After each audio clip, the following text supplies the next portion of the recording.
So today we're just going to go through what to look for when purchasing a shoe, or what to look at when you have an old shoe and you want to know if it's worn out or not.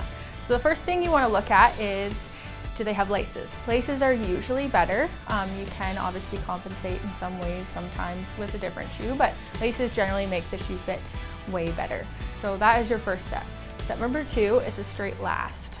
So what I mean by that is when you take these two shoes, if you put them up against the wall, you can see that this shoe here is a lot wider. So the base of support would support your foot a lot more than this shoe here. You can see that your arch would be falling into nothing. It wouldn't be as supportive as this shoe in the base.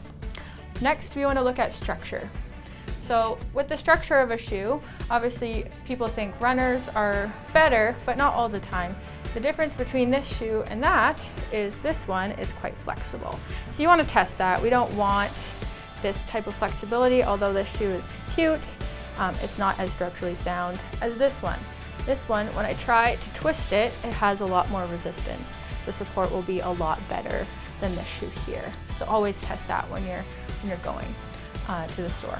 The next bit would be a removable footbed. So if you wanted to put foot orthotics in any of these, then ideally you would test this at the store that the liner just pops out nice and easily.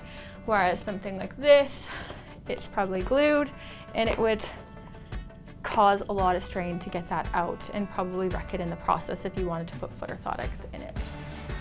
Now for fitting it, you always want to make sure you have a thumb space between the end of your shoe and your foot. A good way to test that is, if you're unsure, take the liner out and put your foot on it and stand.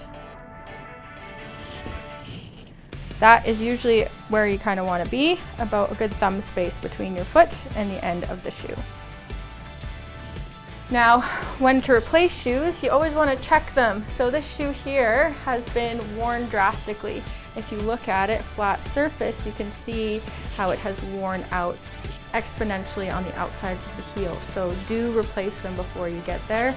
This is almost even starting to crack. You can always see ripples in the sides as well, knowing that it's past due, and replace it. That is all. If you ever have any other questions, please give us a call at Adaptive Technologies.